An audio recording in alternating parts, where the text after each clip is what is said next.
Let's begin by offering our respects to ISKCON founder Acharya, His Divine Grace, A.C. Bhaktivedanta Swami Srila Prabhupada.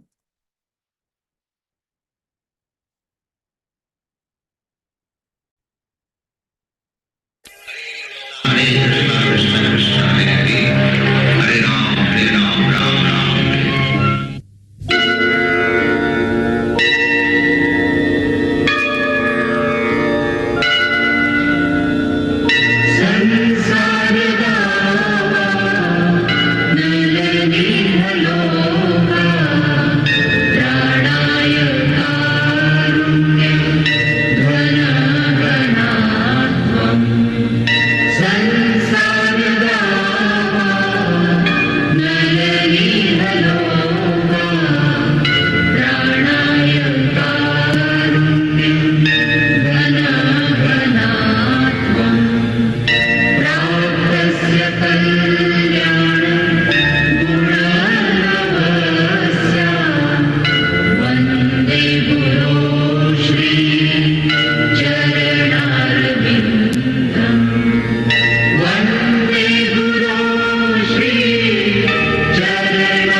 Srila Prabhupada ki Jai.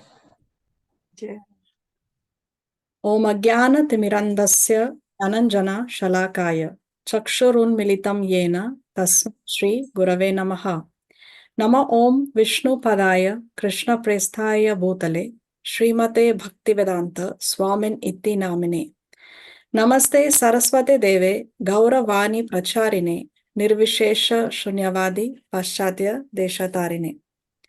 He Krishna Karuna Sindhu Dina Bandhu Jagatpate Gopesha Gopika Kanta Radha Kanta Namostute Tapta Kanchana Gaurangi Radhe Vrindavaneshwari Vrishabhanu Sute Devi Pranamami Hari Priye Vancha Kalpataru Vyascha Kripa Sindhu Vyaevacha Patitanam Pavanebhyo Vaishnavebhyo Namo Namaha.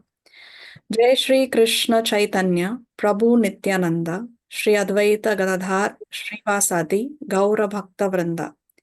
Hare Krishna Krishna Krishna Hare Hare Hare Rama Rama Rama Hare Hare. Please repeat after me.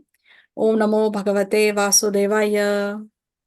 Om Namo Bhagavate Vasudevaya. Om Namo Bhagavate Vasudevaya. Om Namo Namo Bhagavate Bhagavate Vasudevaya. Vasudevaya. Om Namo Bhagavate Vasudevaya. Om Namo Namo Bhagavate Bhagavate Vasudevaya. Vasudevaya.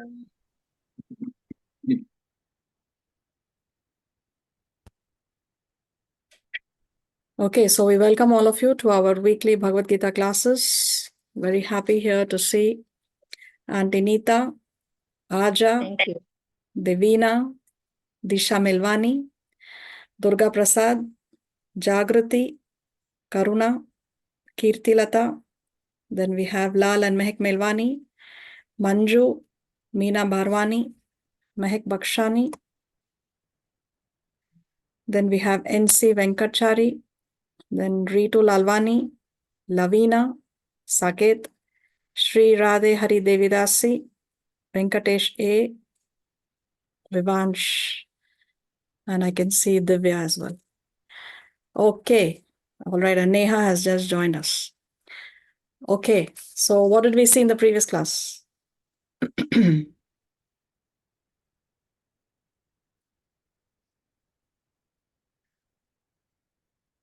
What is the title of chapter 9? Most confidential knowledge. Most confidential knowledge. So what is most confidential knowledge?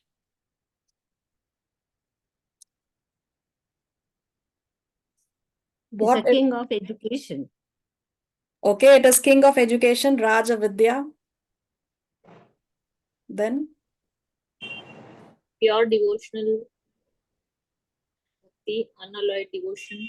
yes, pure devotional service is nothing but by pure unalloyed devotion, by pure bhakti, ananya bhakti, we can conquer the Supreme Personality of Godhead. That is basically what Krishna is revealing in this chapter. In this chapter, Krishna talks about pure, unalloyed devotional service. So one can capture, one can conquer the Supreme Personality of Godhead by pure devotional service, and that is confidential. So why is it confidential? If Bhagavad Gita can be purchased across the counter for 200 rupees, how come it is most confidential? It is not locked up in a locker and kept, right? So how come it is Raja Guhyam? How come it is the most secret of all secrets? What does Krishna say? Krishna is saying that out of many gurus that had read the Bhagavad Gita, only one of all those gurus, they understand chapter 9. Okay, so when you say guru, let's assume you're talking about a bona fide guru. So not that only one, okay, let's not, yeah, out of all the people who read the Bhagavad Gita, maybe one in several can understand. But what kind of people can actually understand, Krishna says? Those who are, what is the qualification to understand the most confidential knowledge? Those who are not envious to him. Those who are not envious of Krishna, yes, those who are not envious of the position of the Supreme Personality of God, those who are not envious of the position of Krishna. So therefore, Krishna is saying that it is the most secret of all secrets, because those who are envious, this knowledge is not revealed to them. They may be able to read the text, but they will not be able to understand. Why is it that Krishna does not reveal this knowledge to the envious?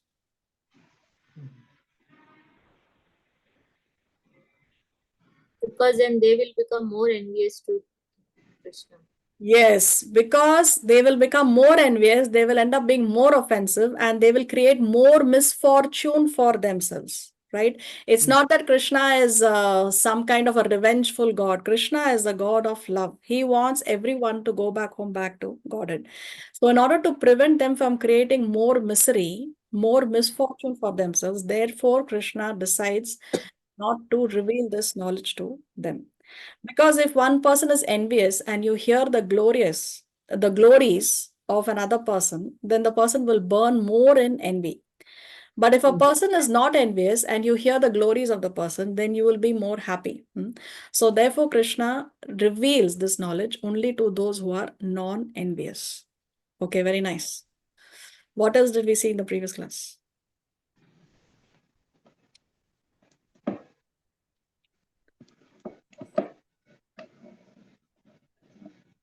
So this is Raja Vidya, Raja Guhyam. Then Krishna said it is Pavitram, it is the purest. How is it the purest? It has the potency to uproot even the most sinful activities. It can create a transformation of the heart. It can change the person's sinful tendencies, no, or offensive nature. That also can be done by this pure confidential knowledge, by pure bhakti, which is not possible even by the most powerful atomic weapon that can exist on the planet. We discussed how even the most potent atomic bomb can destroy a whole city or several cities, but it will not change the nature of it will not change the sinful tendencies of a person. But pure devotional service can change the sinful tendencies, can change the offensive nature of a person. So it is the purest. So purity is the force. The more we can lead a pure lifestyle, the more we will be able to convince others to take to Krishna consciousness, or the more we will be able to convey our knowledge to the others. Okay, so Raja Vidya, Raja Guhyam, Pavitram, Idam, Uttamam. Uttamam is transcendental. This knowledge is transcendental. This knowledge is not material knowledge. You cannot compare this to the material knowledge we get in schools and colleges, right? It is completely spiritual.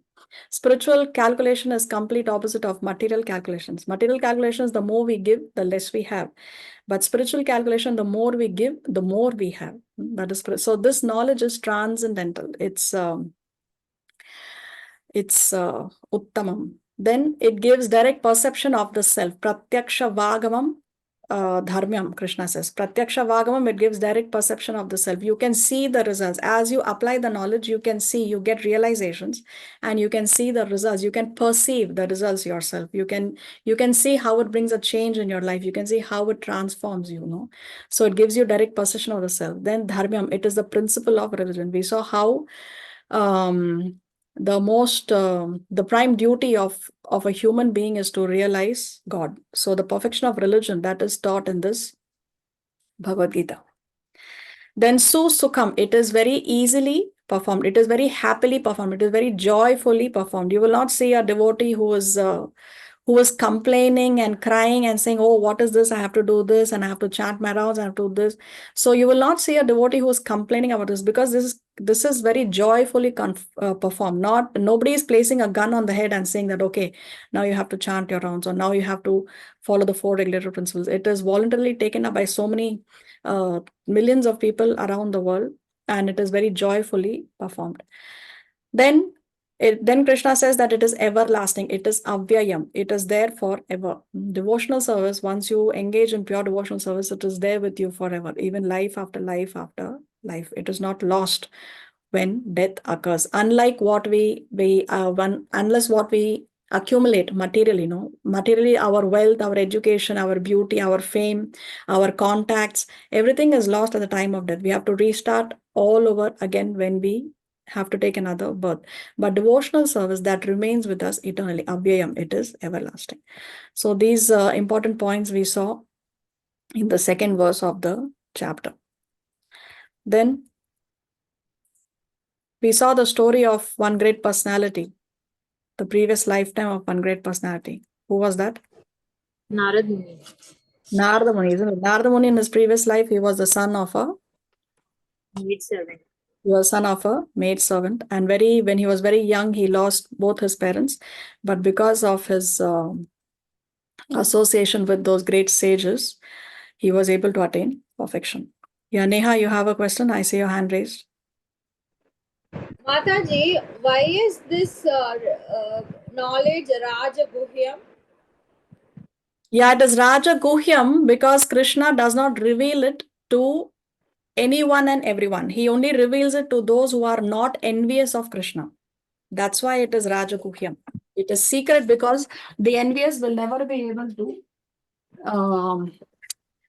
the envious will never be able to understand. It is not revealed to them. They may be able to read it. They can purchase a book and read it, but the knowledge will not be revealed to them. They will not be able to understand it. Okay? Yeah. You're welcome. Okay, then in verse 3, what did Krishna says? Krishna said that Krishna is speaking about that those who are not faithful in devotional service, they cannot attain him. So therefore, one has to remain faithful. The ashraddhadana, the unfaithful, Krishna says they cannot attain Krishna. So therefore, what happens as a result of that? They return to the path of birth and death. So we saw these 3 verses in the previous class. Today we have to start from verse number 4. Let me share my screen 1 second.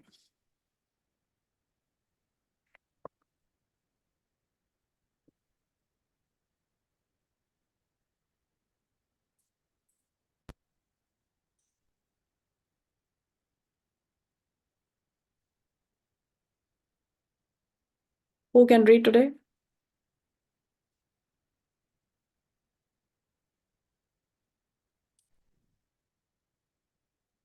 Nobody wants to read most? Can I read? Yes, Sri Radhe Hari. Thank you. So today we will start with section 2 of this chapter. where Krishna is going to describe his relationship to the material world.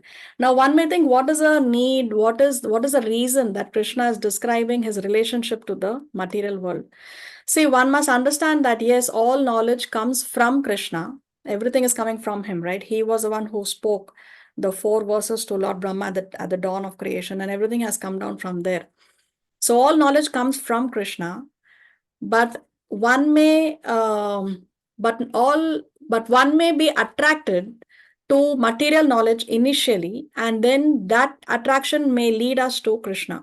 For example, one may admire the beauty of nature. One may say, oh, how the leaves are so perfectly shaped, how there are different flowers, such beautiful flowers with different colors and different aromas.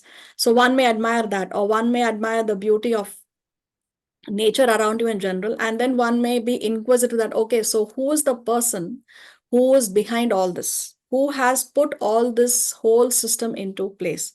So one may inquire like that, and one may come to the realization that, oh yes, it is Lord Krishna who is the creator, who is the maintainer, and who is the destroyer. So like that, through material knowledge, one may start to inquire, and one can come to Krishna. So therefore, Krishna is explaining his nature, his relationship to the material world. So Krishna explains his own Achintya, Bheda, Abheda, Tattva. What is Achintya? The word Achintya means that which cannot be conceived. Achintya, we cannot understand. It's inconceivable. And what is Bheda, Abheda? Bheda, Abheda means that which is opposite things are both true. Yes and no at the same time. So that means Achintya Bheda Abheda Tattva. One example we saw in the previous class was how Krishna was on this planet, right? He was on planet Earth. But when Mother Yashoda saw the entire universe in his mouth, so Krishna is in the planet, but still that planet is also within Krishna. So Krishna is within the universe, but the whole universe is within Krishna. So how is that possible? No, it's like you cannot understand. We cannot understand. So Achintya, inconceivable, Bheda, Abheda. No, it's yes and no at the same time. So this is what Krishna is going to explain now. His inconceivable potency. Achintya Bheda Bheda Tattva. So this gives us Aishwarya Jnana, the knowledge of his opulences. Why? Why is he giving us the knowledge of his opulences? To stimulate our reverence and devotion. It's not that Krishna is blowing his own trumpet. No, it's not that Krishna is praising himself. It's not that Krishna wants to glorify himself. He is doing that so that he can help us stimulate our bhakti. Okay. Let's hear the shloka.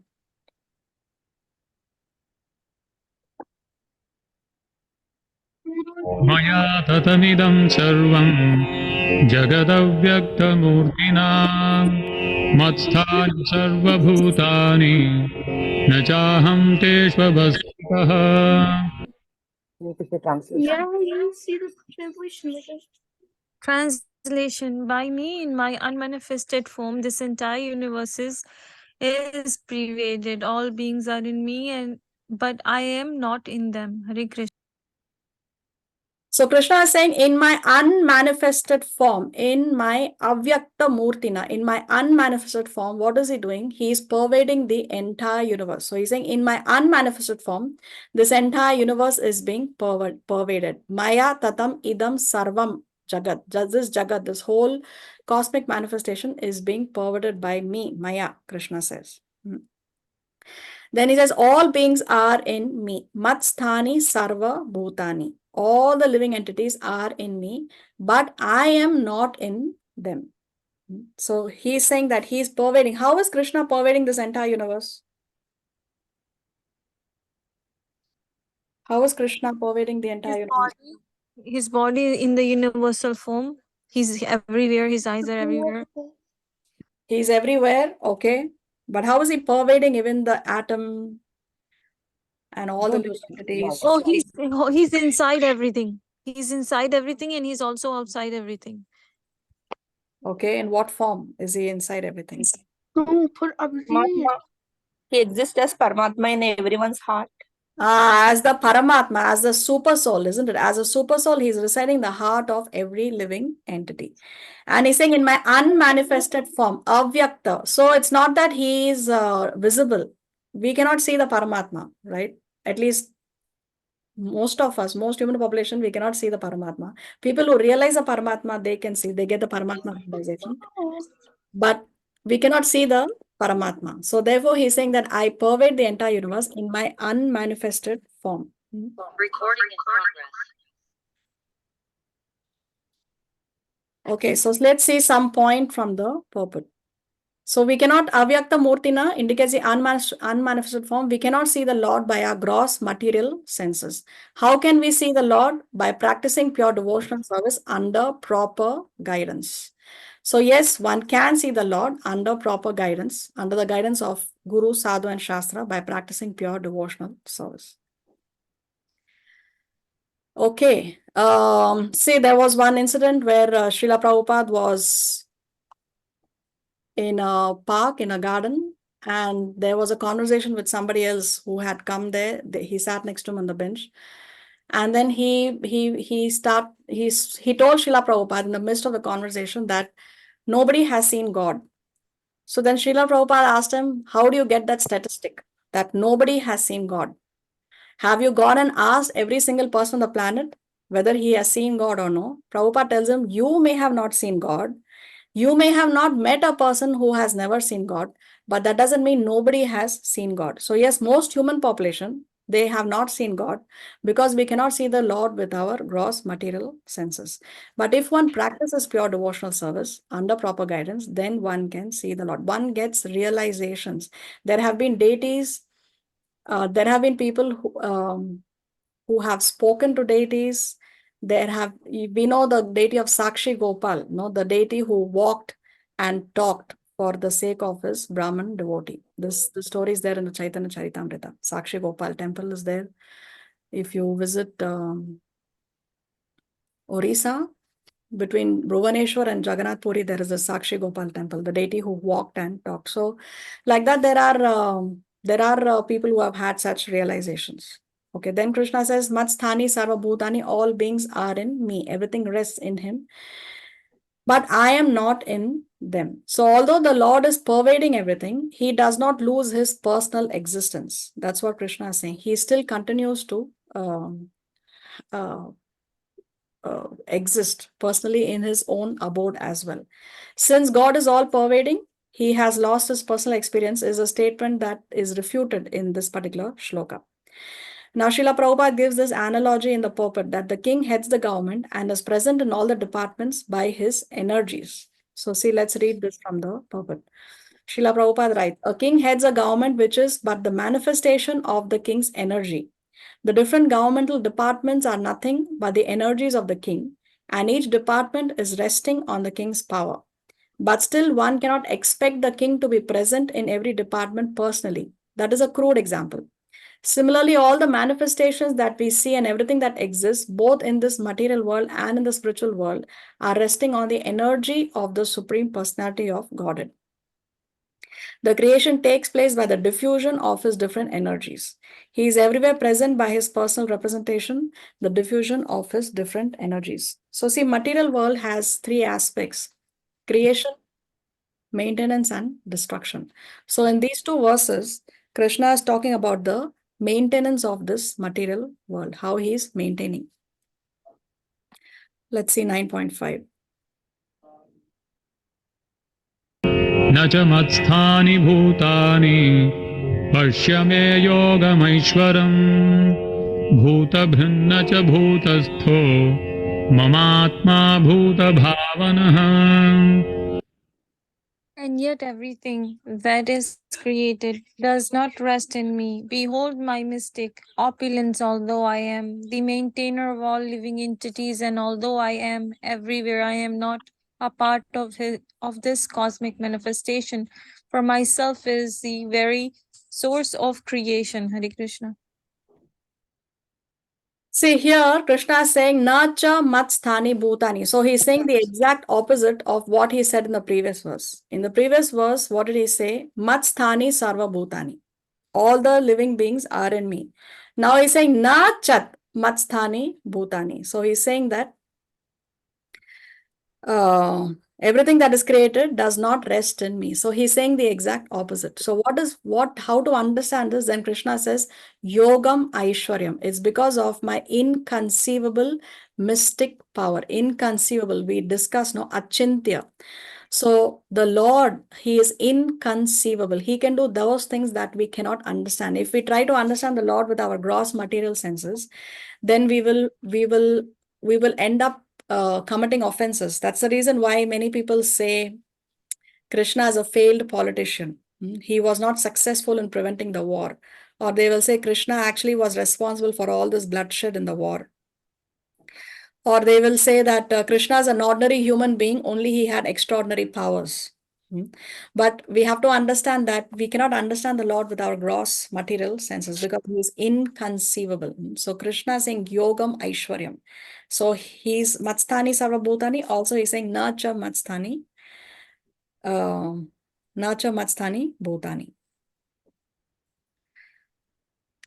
See, Srila Prabhupada explains in the purport. Yoga Maishwaram describes the inconceivable mystic powers of the Lord. That is, everything that is created does not rest in me. What does it imply? That although everything is resting in him, still he is aloof. He is not directly concerned with his maintenance. Just by Krishna uh, desiring it, no, just by his willing, just by Krishna's will, everything is created, everything is maintained, and everything is destroyed. It's not that he is directly concerned. It's not that he is directly going and there are his expansions, no, his expansions are there. We know from Krishna comes Balaram, then we have the 4 quadruple expansions, then we have the expansion of Narayan, and then we have the 2nd quadruple expansions, and then we have the 3 Vishnus, Mahavishnu, Garbhodakashayi Vishnu, Shirodakashayi Vishnu. Mahavishnu is breathing, and by his breathing, he's creating, no? He's creating the universes, and then Mahavishnu expands as Garbhodakashayi Vishnu. Garbhodakashayi Vishnu enters into each universe to maintain each universe, and then Garbhodakashayi Vishnu's expansion is Shirodakashayi Vishnu, where he's expanding as a Paramatma, and he's entering into the heart of every living entity. We have discussed all this in detail. So just by his expansions, all this creation, maintenance, and destruction is taking place. It's not that Krishna is directly concerned with them. Krishna just wills it. Everything is performed by his willing. So how he is aloof? Examples of his inconceivable opulences. Planetary systems are floating in place in space, and space is the energy of the Lord. But he is different from space. So the concept of God is not that God is personally, directly concerned with the creation maintenance. It's not like Atlas, who is holding the whole globe on his shoulders, no, with so much effort. You can see the effort on his face, and the muscles are bulging, and he's feeling the weight of it. That's not the concept of God in Sanatan Dharma. Sanatan Dharma, God is enjoying by his energy only. Everything by just his willing, everything is happening: creation, maintenance, and destruction. So no difference between his mind and himself. What is in his mind, what he wills to do, that can be done, because he is absolute spirit. So our case is different. We are not the mind. No, we say we are not this body. The mind is part of our subtle body. The subtle body is mind, intelligence, and false ego. So we are not the mind. There is a difference between our mind and ourselves. But Krishna is absolute, no? So there is no difference between his mind and himself. All activities are performed just by his willing. See, this was from the Chaitanya Charitamrita. Therefore, material senses cannot appreciate Krishna's holy name, form, qualities, and pastimes. When a conditioned soul is awakened to Krishna consciousness and renders service by using his tongue to chant the Lord's holy name and taste the remnants of the Lord's food, the tongue is purified, and one gradually comes to understand who Krishna really is. Of all the senses, the most difficult to control is the tongue. The tongue has two functions. What is it? To speak and to taste. So how to control the tongue? How to control the urge of speaking is by chanting the Lord's holy name. And how to control the urge of tasting is by eating only prasad, tasting the remnants of the Lord's food. So by these two activities, one can get purified, and gradually one can understand who Krishna really is. By chanting and by eating Krishna prasad, one can get purified, and one can understand Krishna. In the impure state, the more impure one is, the more difficult it is to understand Krishna. That's why purity is the force. Let's go to 9.6. यथाकाशस्थितो नित्यं वायुः सर्वत्र गोमहान् तथा सर्वाणि भूतानि मत्स्थानीत्युपधारय.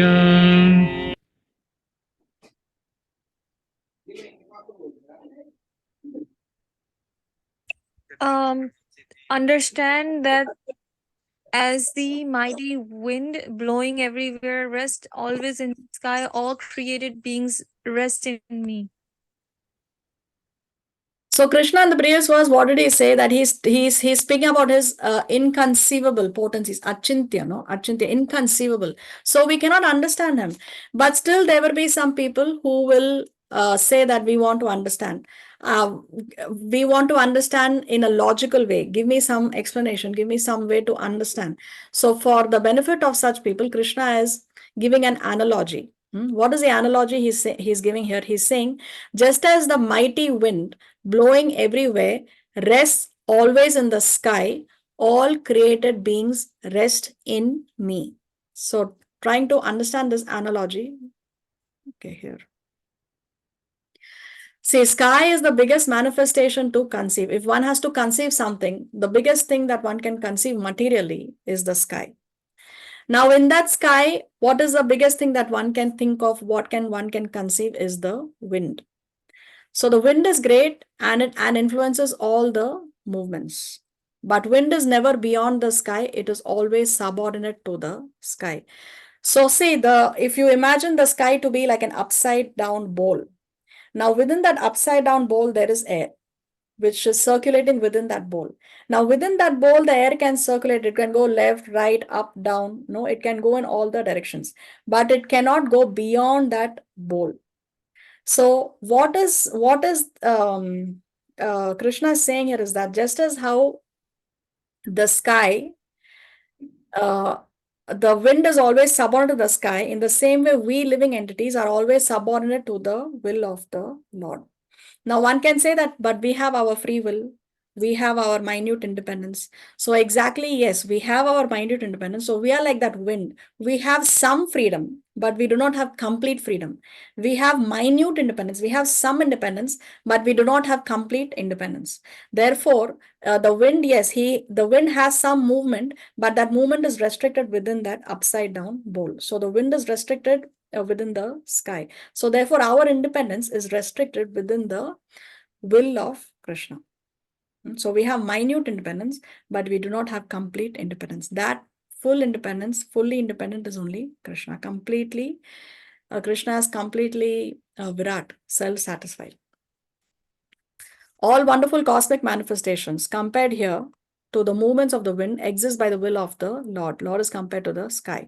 Still, the Lord is aloof and unaffected, just like how the sky is aloof and not affected by the movements of the wind. So yes, although the Lord is a supreme controller, but the Lord is not affected by what we do. Just as how the sky is aloof and not affected by the movements of the wind. But whatever actions we do using our free will, the karmic reaction we have to take. Because if we misuse our independence, it does not mean that we are doing Krishna's will.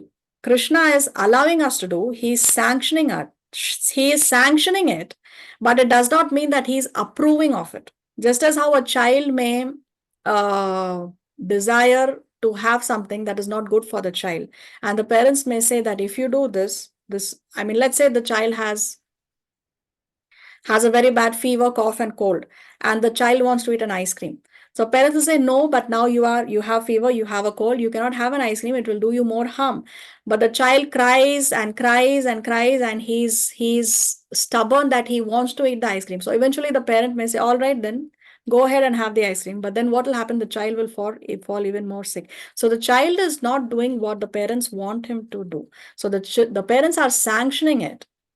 but it does not mean that the parents are approving of that action. So we may use our minute independence to do things, but that doesn't mean that the Lord is approving of it. He's sanctioning it, but he's not approving of it. Therefore, if we misuse our free will, if we misuse our minute independence, then the karmic reaction, yes, we have to take. Srila Prabhupada gives more examples from the Shastra of the Lord's supreme will as the ultimate control over wonderful material manifestations. So from the Upanishads, he is quoting, "It is out of fear of the Supreme Lord that the wind is blowing."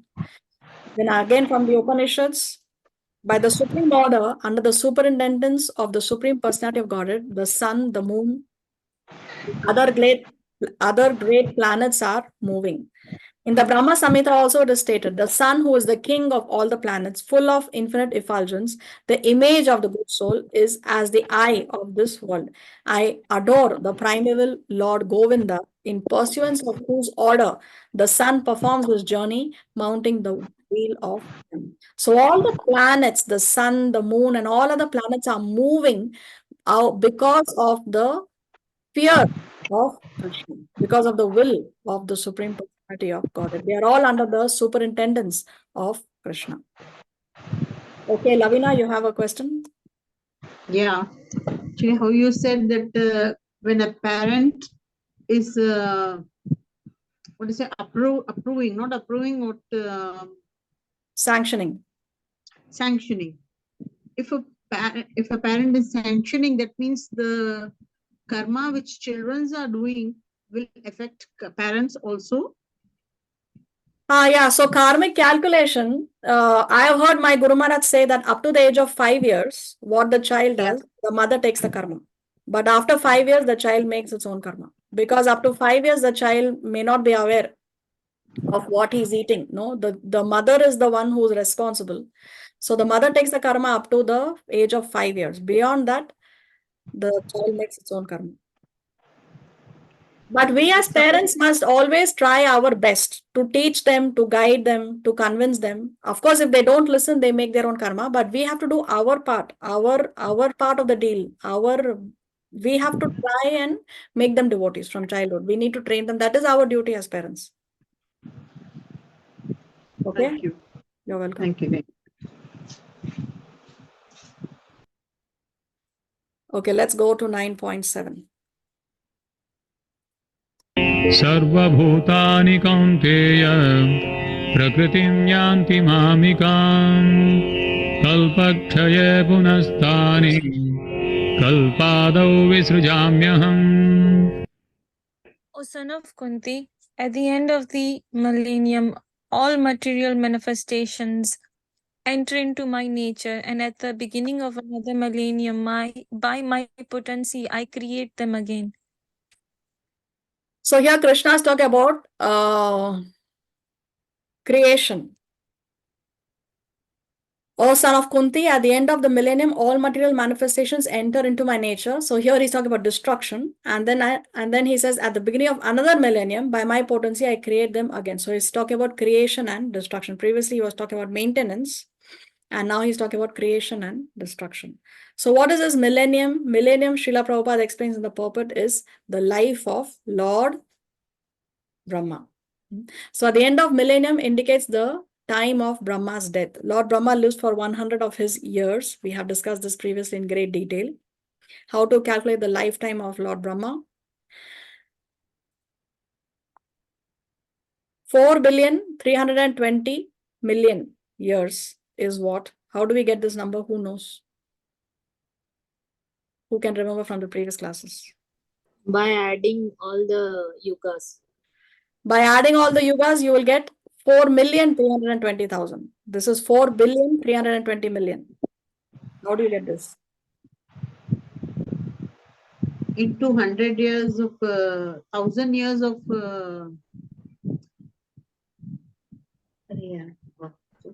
Yes, into 1,000, correct. Why 1,000? The 4 yugas put together give you 4,320,000 years. All these 4 yugas put together are called as one Divya Yuga. Yes. Okay, yeah. That is called one Divya Yuga. Now, one Divya Yeah. Yuga is multiplied into 1000 because 1000 Divya Yugas make one day in the life of Brahma. Brahma. Okay, so Okay. into 1000, your answer was correct.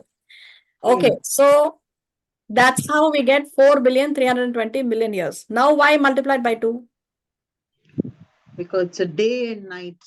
Ah, It's day 12 and hours. night. Yes. Mhm. So that this number of years make one day in the life of Brahma, and the same number of years make his night. Right? Night. For 12 years, 12 hours plus 12 hours of Lord Brahma, therefore into 2.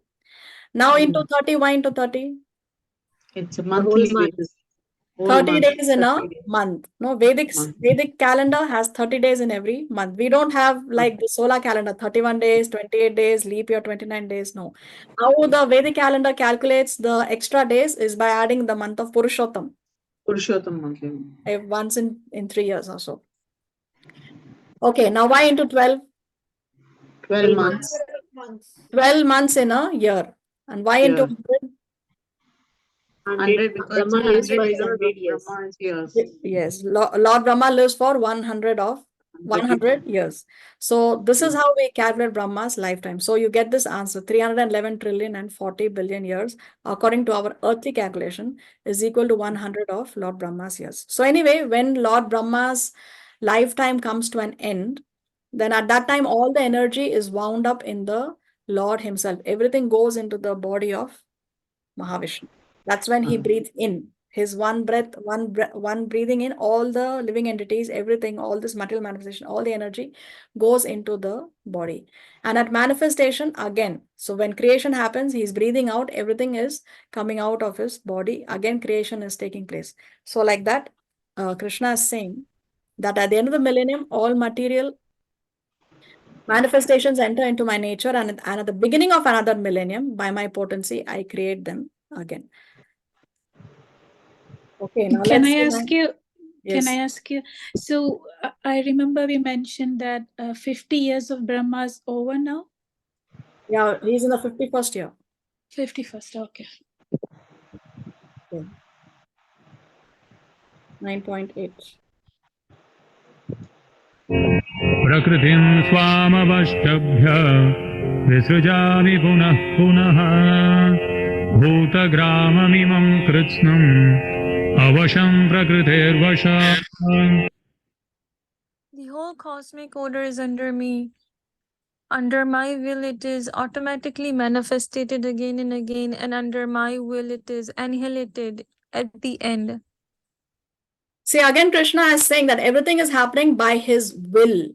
Just by him willing, everything is taking place. So Krishna is saying the whole cosmic order is under me. Under my will, it is automatically manifested again and again. And under my will, it is annihilated. It is destroyed at the end. So the whole maintenance, whole creation, whole destruction is happening just by Krishna's will. That's all. Krishna himself is declaring this in the Bhagavad Gita. So this verse, Srila Prabhupada comments in the purport that it refutes the modern concept of evolution. What is the modern concept of evolution? Is that there is evolution of species from one to another beginning from creation. So according to the modern concept of evolution, we have come from the apes. Our ancestors were monkeys. But from Krishna, we learn that all the species are created immediately along with the universe at the beginning of creation. This is our understanding of evolution based on this purpose. All species of life are created immediately along with the universe at the beginning of creation. So at the beginning of creation, all the different species are coming into existence at the same time.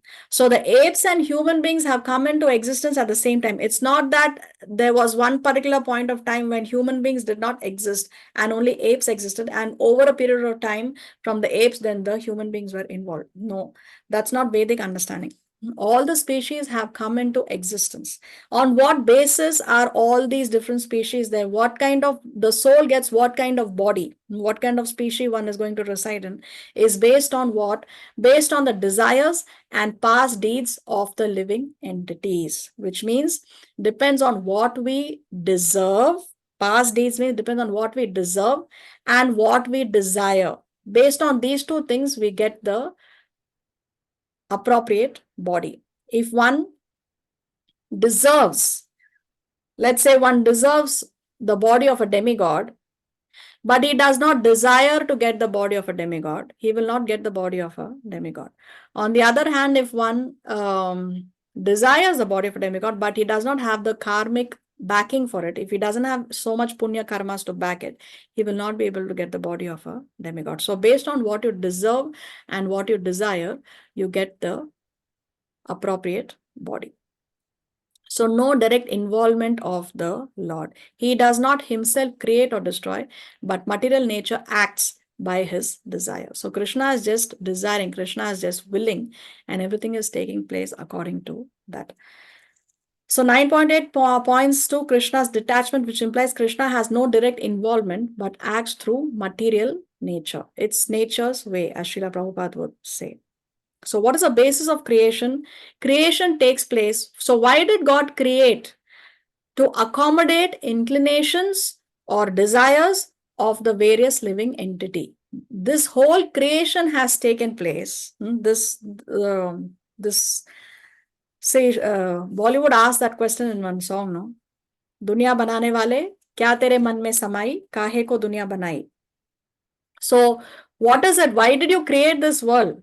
Bollywood is asking. So actually the Lord has created in order to accommodate our desire, our inclinations, our own to fulfill our desire and to give us what we deserve.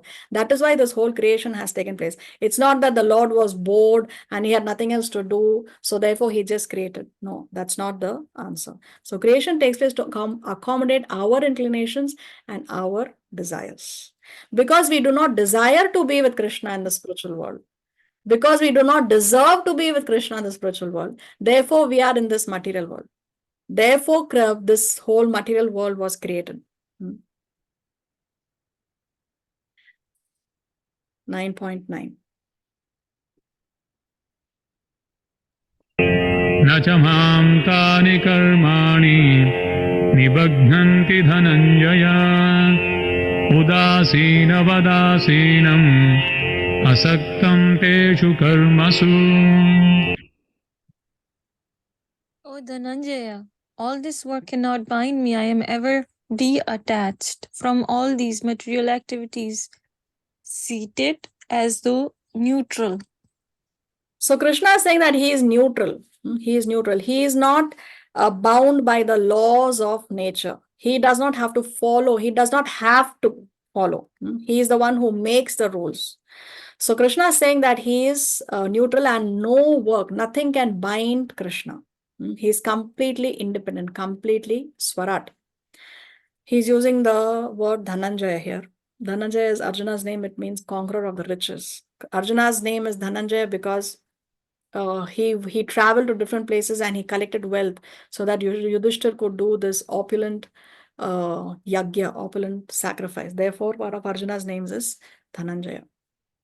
So anyway, Krishna is saying that he's completely detached from all material activities, seated as though neutral. Let's see some points from the purport. Udasina vat. See here, the word is there. Udasina vat.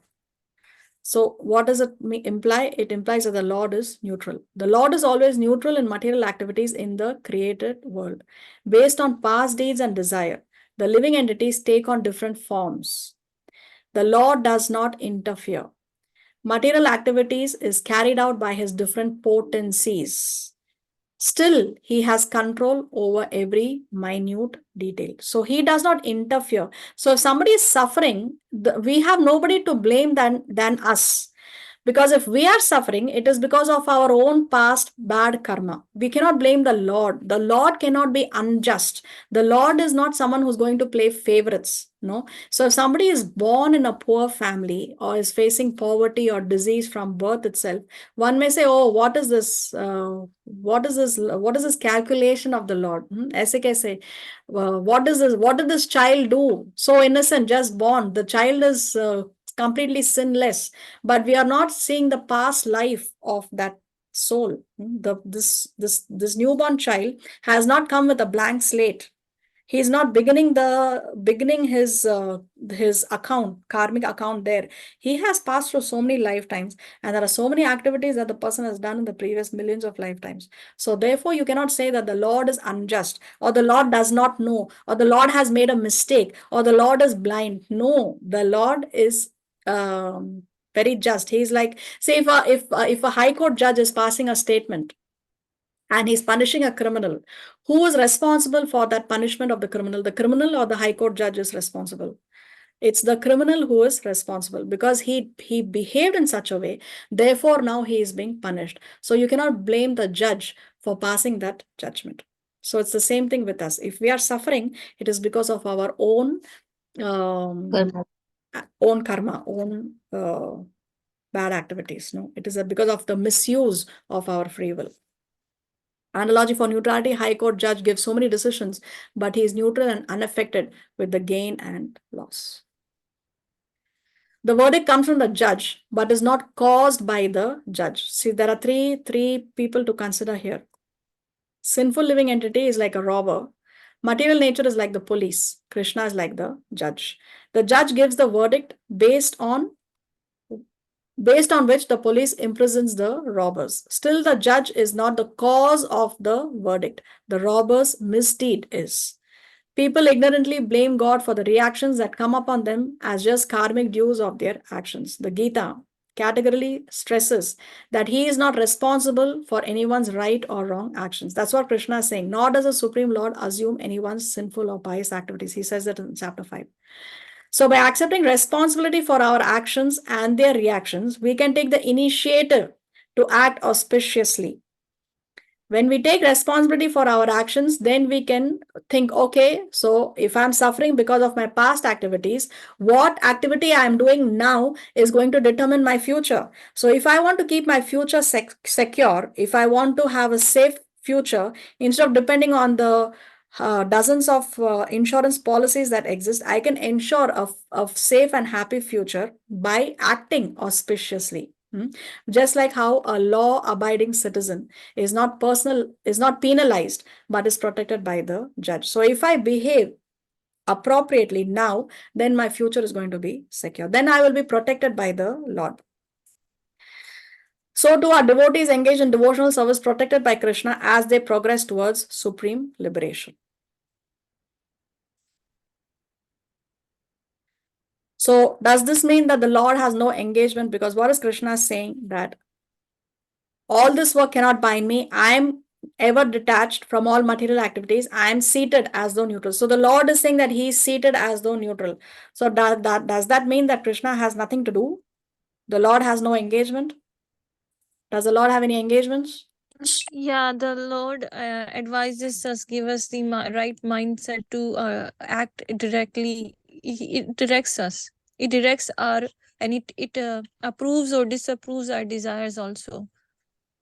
Okay, very nice. What else? What kind of activities does the Lord engage in? What is Krishna doing in the spiritual world? What is he doing? If all the creation, maintenance, destruction is taking place by his energies. Oh, he's guiding them. He's ordering them. Okay. He orders his energy to work the way they're working. Okay, but what activities does Krishna himself engage in? He's ordering them. He's what is Spiritual, Krishna divine. doing in Goloka? Goloka, he's Changing everything. What's that? He's maintaining everything. No, maintenance, creation, destruction, he's doing just by his energies, by his will, just by his will, just by him wanting it, it's being done. Oh, he's So what is witnessing. he himself doing? He's witnessing. He's viewing everything. He's just witnessing, that's it. There's no activity for him to do. No, the activity is there. He's always doing activity. So what He's never- activity is he doing? Huh? Pastimes. Pastimes, Pastime. yes. What kind of pastimes?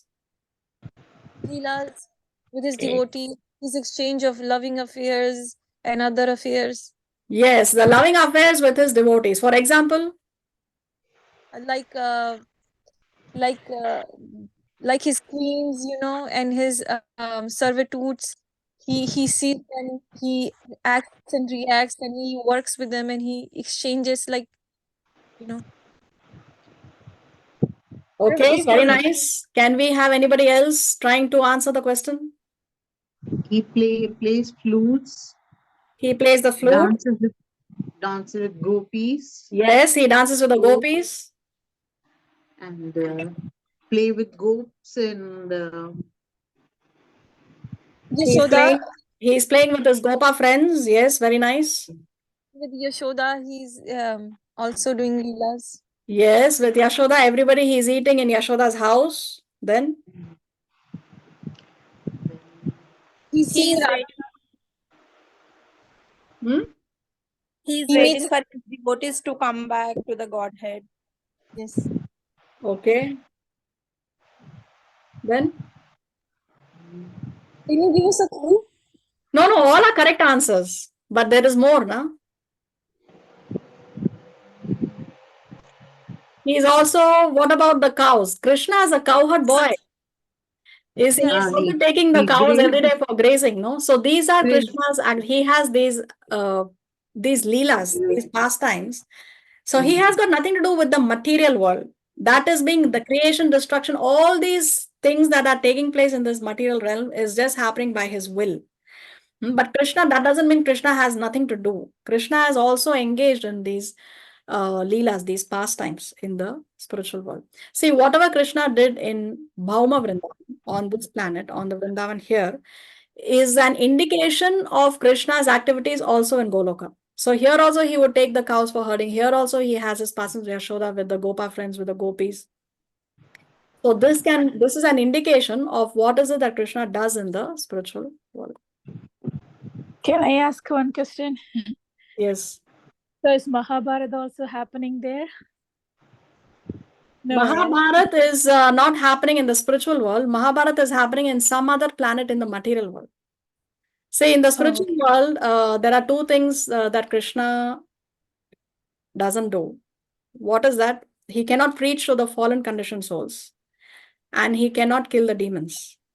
Because in the spiritual world, there are no demons, and in the spiritual world, there are no fallen conditioned souls. Everybody is a pure soul. So for preaching and for killing demons, that those pastimes are only in the material world. But in some planet in the material world, this pastime is going on. Even now, Krishna is speaking Bhagavad Gita to Arjuna in some other planet in this material world. We know that there are millions of universes that are coming from the pores of the skin of Mahavishnu as he breathes out. And within those millions of universes, there are planetary systems. Our universe has 14 planetary systems. So like that, it's unlimited, no? So somewhere, yes, Mahabharata war is going on. Somewhere Krishna is speaking the Bhagavad Gita, but not in the spiritual world. Okay.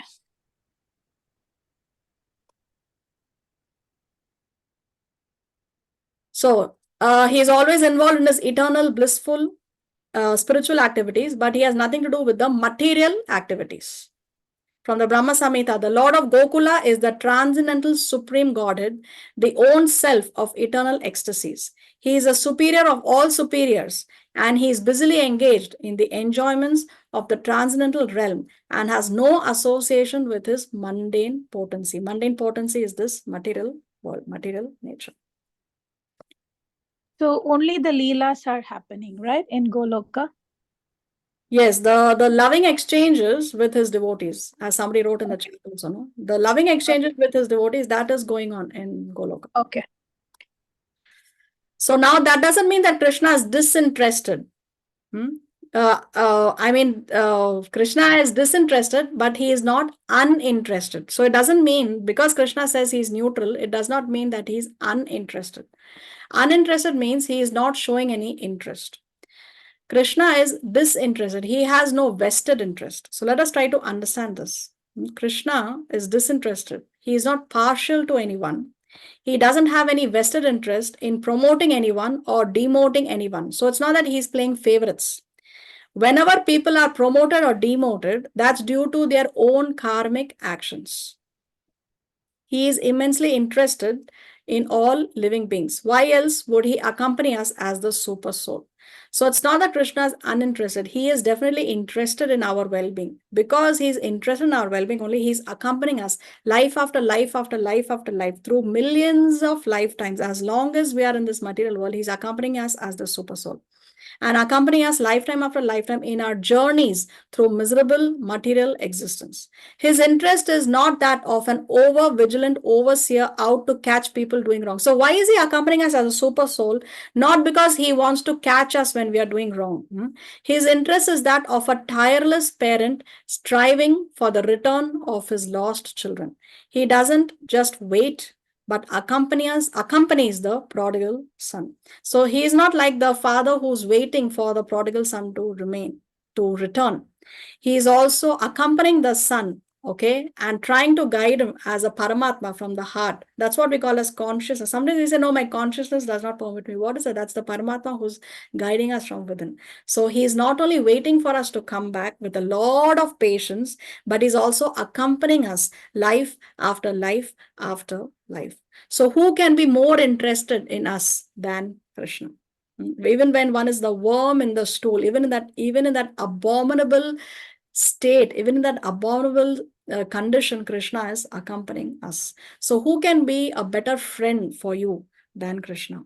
We may have very good friends, we may have very good families, husbands, children, wives, but nobody is a better well-wisher than us for us than Krishna.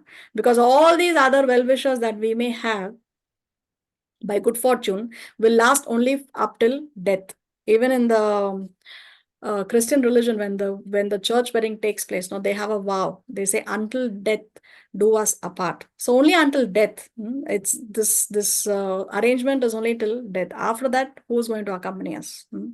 Only Krishna accompanies us as the super soul.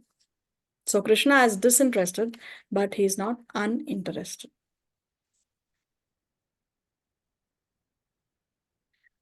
Let's go to 9.10. मयाध्यक्षेण प्रकृतिः सूयते सचराचरम् हेतुनानेन कौन्तेय जगद्विपरिवर्तते.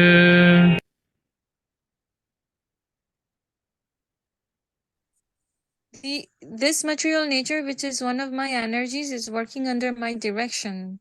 O son of Kunti, producing all moving and non-moving beings under its rule, this manifestation is created and annihilated again and again. So Krishna continues to say that the material nature is working under his direction, producing moving and non-moving beings. What are the moving living entities? What are the moving living entities?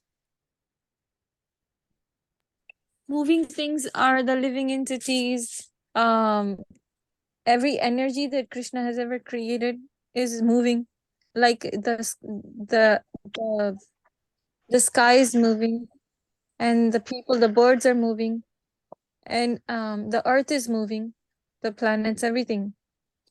Okay, and non-moving beings? Non-moving things are like the rocks, and then the parvat, the mountains. No, but he's saying non-moving beings. Oh, Trees. Like plants and whatever else. Yeah, plants and trees are the non-moving beings, and moving entities are birds, as you said, and animals and human beings, and all these living entities which can move. So Krishna is saying that all these moving and non-moving beings are produced because of Krishna. Under its rule, this manifestation is created and annihilated again and again. So again, he's saying that everything is working under the direction of Krishna. Krishna himself is declaring this in the Bhagavad Gita. See, Srila Prabhupada gives an analogy in the purport. He says, when there is a fragrant flower before someone, the fragrance is touched by the smelling power of the person. Yet the smelling and the flower are detached from one another. There is a similar connection between the material world and the Supreme Personality of Godhead. Actually, he has nothing to do with this material world, but he creates by his glance and ordains. In summary, the material nature without the superintendence of the Supreme Personality of Godhead, cannot do anything. Yet, the Supreme Personality is detached from all material activities. Such a nice analogy Srila Prabhupada has given. When we smell the flower, the fragrance is touched by the smelling power of the person, yet the smelling and the flower are detached from each other. So this is the connection between the material world and the Supreme Personality of Godhead. Krishna is creating everything, he is maintaining everything, he is destroying everything, yet at the same time, he is completely detached from all material activities. How does he create? By his glance? We discussed this in a previous class. How does he create? By his glance. Who is glancing at the material world? Mahavishnu? Mahavishnu, yes, very nice. And that glance takes the form of? Prakriti. No. No, Before sorry, he Prakriti. impregnates. Before Prakriti. The glance takes the form of which personality? Shiva. Yes, that glance, very nice, Shivani. That glance takes the form of Shambhu, and then Shambhu and Durga unite. And then, therefore, then all the living entities are coming from the womb of Durga Devi. That's why Lord Shiva and Durga are called as a mother and father of the universe.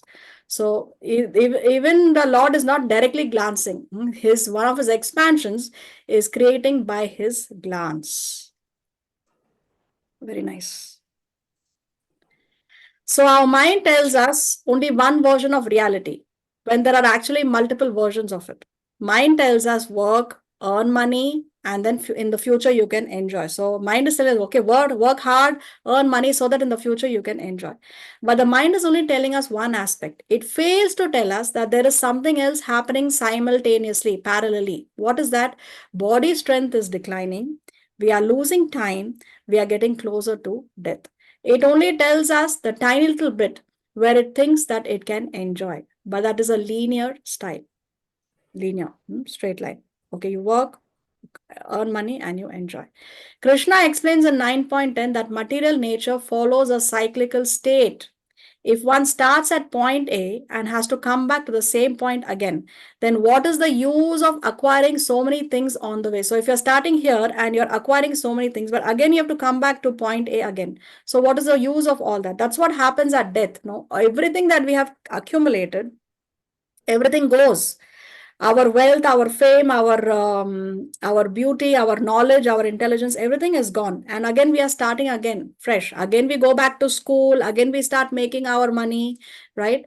So what is the use of that? Intelligence is to understand how to break the cycle and come out of it completely. If we are not aware of the cyclical state of the material world, we will think we have unlimited time. One must find a balanced approach, balance both material and spiritual needs. We have to do both. What we usually do is we focus so much on the material, we keep the spiritual for later. Oh, I will do this later. Now I don't have the time. Right now I'm very busy making money, or I'm very busy taking care of my children, or I'm very busy with my studies, a student may say. No. So we always keep bhakti for later, in my retirement. But we don't know how long we are going to live. We don't know how much time we have. So we have to balance both material needs as well as our spiritual needs. So where is Krishna talking about the cyclical state? Because when he says that, there is production, all moving, ocean of Kunti, producing all moving and non-moving beings, and under his direction, this manifestation is created and annihilated again and again. So Krishna is talking about a cycle, the cycle of creation and destruction. Okay, so this is intelligent. We need to balance both material and spiritual. Now, another point that we can discuss here is, if everything happens by Krishna's will, was Duryodhan too doing Krishna's will? Krishna is declaring in declaration in 9.10. Maya Yakshena Prakriti. This material nature. Okay, there is some disturbance. Divya. Okay. So Krishna's declaration in 9.10 that this material nature is working under my direction. There is a common saying, not a blade of grass moves without God's will. If this is true, then one may ask, were Duryodhana's actions also by Krishna's will? If yes, then why did Krishna want Arjuna to fight against him? Now we will try to understand this with the same analogy that Krishna gave, and we've just read a few verses behind. The analogy that he gave was the sky and the wind. Okay, so the sky, envisioned as an upside down bowl, can be compared to Krishna's jurisdiction. The wind is corresponding to our free will. The sky limits the wind's area of movement, but not the wind itself. Krishna controls the scope of our free will, not our free will itself. So Krishna says that everyone is working under his direction, not that everyone is doing his intention. We have also discussed this. Krishna has given us free will, and he does not control how we use it. He has given us free will, and he is not controlling how we use it, but he does control how much we use it. We have freedom, but we have freedom within limits, because we may be allowed to do some nonsense, but then when it's too much, the time comes when, yes, we have to pay for our karmic actions. We have to pay the reaction to our action. And how much we have to wait. See, the karma may not come immediately. Sometimes it can come immediately, but sometimes it may come much later. So how much later it comes, that depends on how much good karma we have in our karmic back balance. The more good karma we have, the more period of time we will be allowed to do some nonsense before we have to pay for the karma. The less good karma we have, the quicker the reaction is going to come. So that is proportional to how much karmic balance we have. But eventually the time will come when we are going to be held accountable for our actions. So Duryodhan, he was allowed to do so much nonsense, isn't it? The disrobing of Draupadi, he tried to kill the Pandavas, and so many other, he cheated them of the kingdom and so many other things. So yes, Duryodhan was allowed to do, Krishna was sanctioning it, but now at the time of the war, the time had come when Duryodhan had to be held accountable for his past actions. And Krishna wanted Arjuna to participate in that accountability plan of Krishna. So what Duryodhan did was not Krishna's will. What Duryodhan did was what Krishna sanctioned for a certain period of time. But eventually now the time had come during the war that he has to now pay for his actions. So with this, we come to the end of this section. We'll continue in the next class if Krishna so sanctions. Srila Prabhupada ki jai, Srimad Bhagavad Gita ki jai. Does anybody have a question? Can I ask you a question, Mataji? You said that we have to pay for our sins, but if we surrender to Krishna, then do we still have to pay for our sins? Like once we do sins and we know that we've done it and we are waiting for the results of it, and then we surrender to Krishna? Yeah, Krishna says in the conclusion, the 18th chapter, Sarva Dharmam Parityaja, Mam Ekam Sharanam Raja, Aham Tvam Sarva Papebhyo. So he will deliver you from all sinful reactions if you surrender to him completely. When we surrender to Krishna, completely surrender to Krishna, then the slate is wiped clean. Now we are no more under the law of karma. Now we are under Krishna's direct protection. So yes, when we surrender to the Lord, then we are no more under the karmic accountability. The slate is wiped clean. Krishna has absorbed all our sinful reactions. So that is in proportion to our surrender. What else? Okay, thank you. So the complete surrender is not what we are doing, right? That is nothing, right? Well, the jabas, it's you had to think about God in every act. Is that what is complete? Yeah, surrender is a lifetime thing. It's not that you come to a point and you say, oh, today, yes, on such a date, on 23rd March 2024, I'm fully surrendered. Now, no more to achieve. No, it's a lifetime thing. Every day, we go on with our japa, we go on with our seva, with our devotional services, no, following the four regulatory principles. We do more and more. So it's a state of being that one comes to. It's Can you it's give a an lifetime example? process. Can you give an example who we have to follow? Because we can put effort, but it's not in our hand, right? There are a lot of other things that unknowingly or unknowingly influences us, right? So knowingly we can prevent, but the unknowing stuff. So we surrender to Krishna by surrendering to a bona fide spiritual master. What is the key? How we surrender to Krishna, we surrender to a bona fide spiritual master. We take guidance from him, and under the instruction of the guru, when we follow the instruction of the guru, then we are getting closer to Krishna. See, your relationship with your spiritual master is an indication of your relationship with Krishna. If your guru is pleased with you, it means Krishna is pleased with you. How do you know? How does one come to know if Krishna is pleased with me or not? You can come to know that from your relationship with the spiritual master. So you surrender to Krishna by surrendering to a guru. So under the instruction of a bona fide guru, the guru gives you the instruction. Chant minimum 16 rounds and follow the 4 regulative principles. So every day we are chanting 16 rounds, but then how we are chanting? How many of those 16 rounds are we chanting are of good quality? No, it's a lifetime thing. It's a lifetime thing. You have to work on it day after day after day after day after day after day. So then complete surrender is not happening in this life then.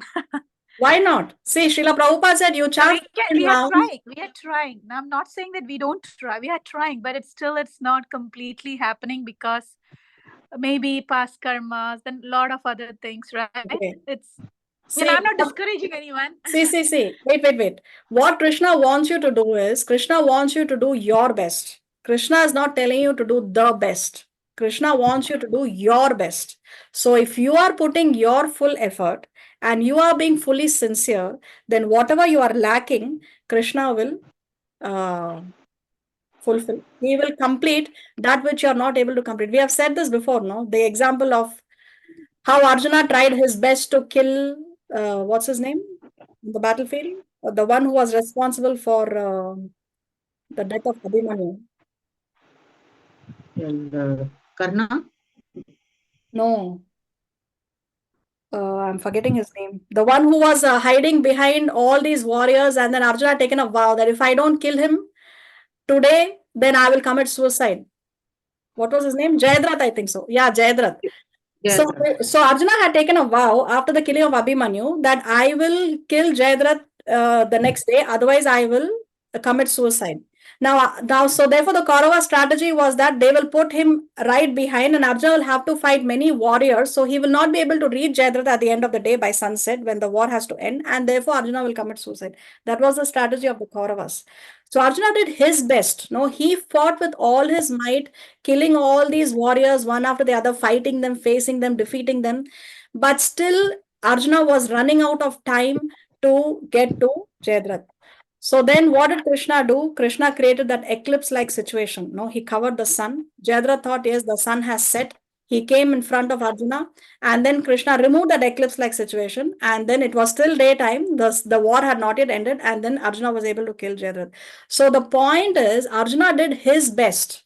And wherever Arjuna was lacking, Krishna complimented him. Krishna helped him to complete the incomplete. So we do our best with our full sincerity. And if we are lacking anywhere, which we are not able to do, because yes, we are in Kali Yoga and there are so many anarthas, Krishna will help you complete the incomplete. Krishna says in the Bhagavad Gita, I carry what you lack. He says, I carry what you lack and preserve what you have. So whatever we are lacking, Krishna will fulfill it if we are sincere. Krishna knows exactly what our intention is. Krishna knows exactly what we are thinking. He's right there in our heart, isn't it? So we don't have to worry that we will not be able to do it. We have to just try our best.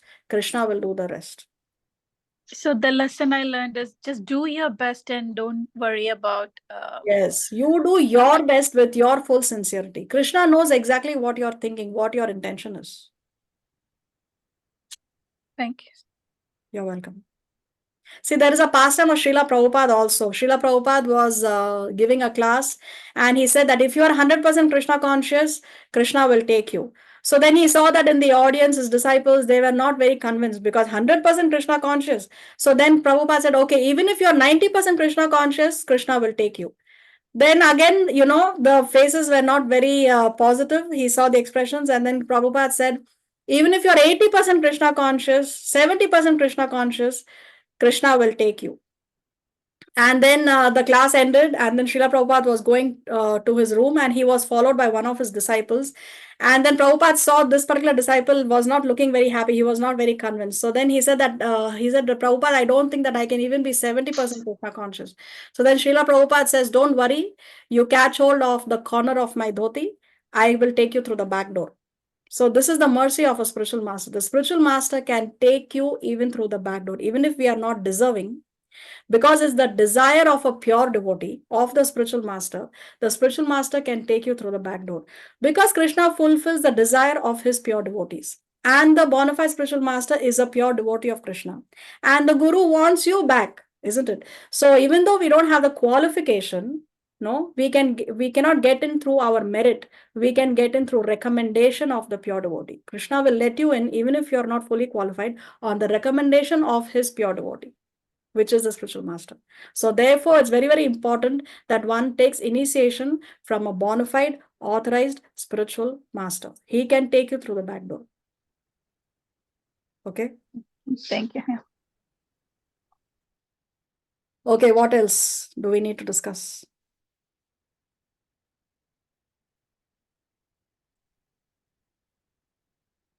Hare Krishna Mataji. Hare Krishna. I had a question that one of my friend Mataji was telling that after being a mother, it's very difficult to practice bhakti. Because? And we were telling like when we should practice bhakti, not that I don't have time. I have children. That so how to balance that? Yeah, it's a matter of time management.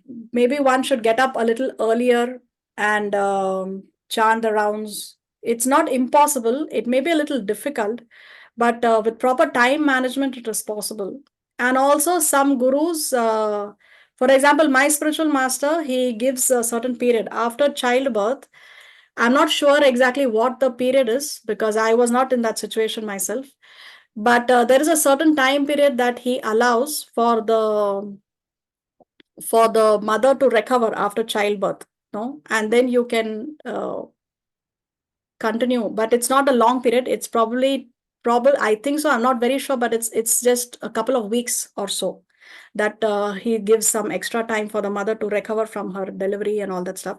And also, my spiritual master says that if you cannot chant your 16 rounds because of an extreme emergency case, then you can make up for the lost rounds the next day. But it should not become a habit. It's not an average of 16 rounds. Prabhupada did not say chant average of 16 rounds every day. He said minimum 16 rounds every day. But if due to an emergency situation, you're not able to chant 16 today, you chant the remaining rounds the next day. So some gurus also allow that. So it's really, you need to speak to the spiritual master and see what can be done, because this is an instruction that can vary according to time, place, and circumstances. Each one's circumstance is different, right? So this is something that needs to be consulted with the guru or with a senior devotee. Does that answer your question? Yes, Mataji. Thank you. Where are you from, Kirtilata Mataji? You've been joining us very recently, I think so. I was following your lecture on systematic study of Bhagavad Gita in YouTube, and I was inspired. And I'm from Bangalore, so I was not knowing that this is live also. So I started joining from last class. Okay. Thank you so much for joining and giving us your association. Mataji, I need your association and inspired by you, Mataji. Thank you. Thank you, Mataji. Hare Krishna. Hare Krishna. Okay. Anything else we need to discuss? Mataji, I have one question. Yes. So you said we have to have a spiritual master to go back to Godhead, right? Yes. Because that's the only way. So what happens if the family is not in favor? Can we still get initiated? Or do Okay, we need- so see, there are many such cases where the family is not favorable, but we know that Krishna is the master magician. No, he's he's the most mystic person. If you sincerely pray and probably make it your only prayer that, my dear Lord Krishna, please send me a bona fide spiritual master, he can make mission impossible possible. Okay, just it all begins with you desiring. If we just say that, okay, my family is not supportive, so it's never going to happen in my life because probably my husband is never going to allow it, or my children are not going to be in favor of it, or parents are not favoring. If we resign to that, then it will not happen. But if we have the desire, no, I want it, no matter what, I want initiation, I want a guru, and every day I'm praying to Krishna, oh my dear Lord Krishna, this is my situation, please help me, please send me a guru. He will make the impossible possible. It has happened to many people, Shivani. It has happened to many, and there is no reason why it will not happen to a particular case. Okay, prayer, there is a lot of potency in prayer, lot of potency in prayer. But do some gurus, I mean, I don't know, do they ask you like, if like at the time of the initiation, your husband has to be there, or is your family member okay with this, or they deny you because your family member is not in favor of it? Now, this is also a very specific question that you will have to ask to the specific guru. In my case, my husband is not initiated, but he is favorable. And I don't think it would be a hindrance for taking initiation, because they see your own, if you are fulfilling the requirements. Okay, yes, if husband is supportive, it is a very favorable condition. But it's not that you will be denied initiation because your husband is not favorable. Anyway, you can discuss this. If you have decided whom you want to take initiation from, no, you can discuss this with that person, and he can guide you. So is it advisable if we have taken initiation in any other spiritual master, other they follow different ways to come to Krishna conscious? Yeah, there are many people who have taken initiation from in other paths, but when they come to Krishna consciousness, then they accept a guru in ISKCON as well. But you have to discuss this with the guru from whom you want to take initiation in ISKCON. You have to reveal this to the spiritual master, and also reveal why you want to change your guru. Oh, so this also you have to discuss with the person you want to take initiation from. But there have been many such cases in ISKCON. It's not new. okay. So then in ISKCON, how do we find a guru? Okay, so ISKCON is When a you go to the temple? yeah. See, ISKCON is a multi-guru organization. There is not only one person on the head of the organization. It's not like that. ISKCON is a multi-guru organization. There are some 100 bona fide gurus to choose from. So you can go online, and you can see the different classes, and you can see which guru appeals to you, whom you like to hear from, because we hear from the spiritual master. So who is attracting you, who you feel inspired by. Or you can also visit your local temple. There will be some gurus who will be visiting the temple close to your house in the city, and you can see if you're feeling inspired from those who are visiting. And if you feel that you can connect with a person, then you can approach a person and say that, would you accept me as your aspiring disciple? So there are 3 stages for initiation in ISKCON. One is aspiring, then we have shelter, and then we have initiation. Aspiring means you aspire to become a disciple. No, so you approach the guru, and then the guru says, okay, then the guru may accept you as your aspiring disciple. Now you know that, okay, you want to take initiation from this particular person. If you are following all the regulative principles, the 4 regulative principles, and you're chanting 16 rounds for a period of 6 months continuously without any break and without any mistakes, then you can take shelter. Now, after taking shelter from the same guru, of course, after taking shelter, if you are following the same without any problems, without any breaks, sincerely you're doing for another 6 months continuously, then you are eligible for initiation. Then your local authority, your local temple, or somebody you know, no, maybe your local Bhakti Vriksha leader or Namahata leader who is cultivating you, who is helping you, who is guiding you, needs to recommend you, because how will the guru know what exactly are you following? So your local authority, local temple, or a person who's guiding you, or a Namahata leader or a Bhakti Vriksha leader, anyone who's a leader of a preaching program can also recommend you. So based on that recommendation letter, then you can get initiated from the spiritual master. Okay. Thank Do you. you have a temple near where you stay, an ISKCON temple? Yes, there is. So what you can do is you can go to the temple and speak to the temple president or any authority in the temple saying that you desire to take initiation in ISKCON. And he may also recommend that you can come and do some seva. It's always good to have a fixed service.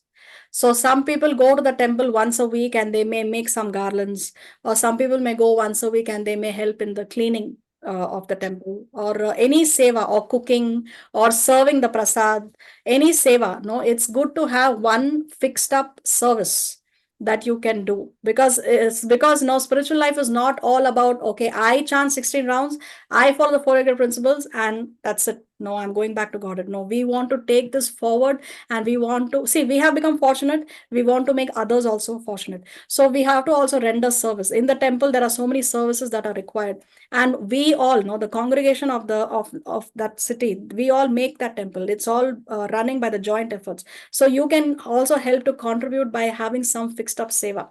So some service you need to have fixed up in the temple. You can speak to the temple authorities and say, please give me some service. And they can say, okay, I recommend this. What service suits you? Okay, you can say, okay, on a Saturday, I can come and I can help to serve the prasad, maybe. I'm just giving an example, or whatever suits you. So like this, you can have a conversation with the temple authority or the temple president, and you can take this forward. Oh, okay. Okay. Thank you. What else? You're welcome.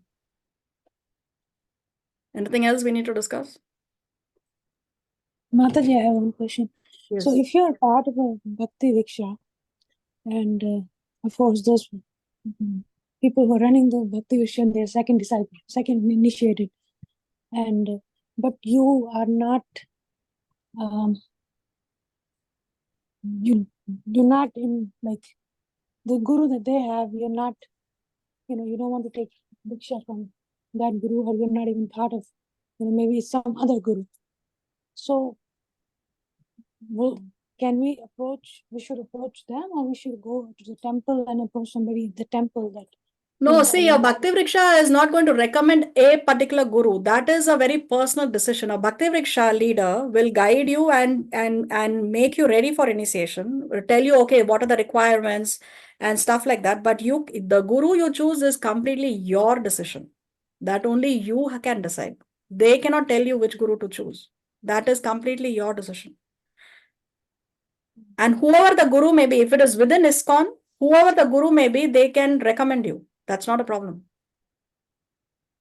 So the people from Bhakti Vriksha can recommend us. Is that what you're saying? Yes, if they are authorized to recommend, yes. See, normally the Bhakti Vriksha a Bhakti Vriksha program is an extension of the temple only. So if they are connected to the temple, no, it's not that they are against the temple. If the Bhakti Vriksha program is connected to the temple in the sense that they are sending their regular reports to the temple and saying, okay, we are cultivating so and so, and this is the requirement. So if that Bhakti Vriksha is connected to the temple, then the Bhakti Vriksha leader is authorized to recommend. And based on that recommendation also, the initiation can happen. But sometimes there are some people who are not connected to the temple and they are doing their own thing, their own program. In that case, it will not be possible. They should be connected to the temple. They should be connected to a temple that is connected to the GBC. The GBC is the governing body council of ISKCON that controls ISKCON worldwide. So the service has to be done at the temple then, right? Yeah, service can be done in the temple, or if the temple, you can also speak in the temple if there is any Bhakti Vriksha, which you can join and do the service in the Bhakti Vriksha program also.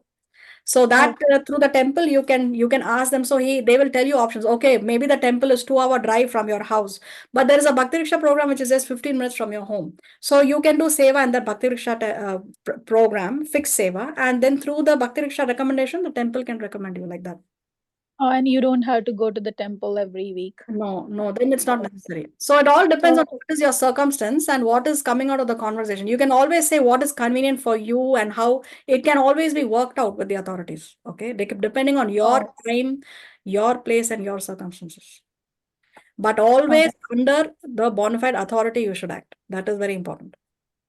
Okay, and follow the four principles. Oh yes, definitely. Follow the four-legged principles and chanting 16 rounds and one fixed up seva. This is definitely you need. Okay, thank you. You're welcome.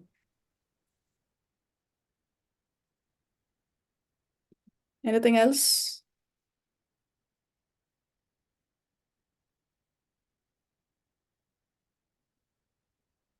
All right then. So see you all next week if Krishna so sanctions. Tomorrow is a very, very auspicious Gaura Purnima. Here in this part of the world, at least in Chile, we have Gaura Purnima. It's the appearance day of Sri Chaitanya Mahaprabhu, the most merciful incarnation of the Lord. So please go and participate in the festivities in the temple. It's very important to participate in the temple festivities. See, if a friend invites us for a birthday party or an anniversary party, we want to go.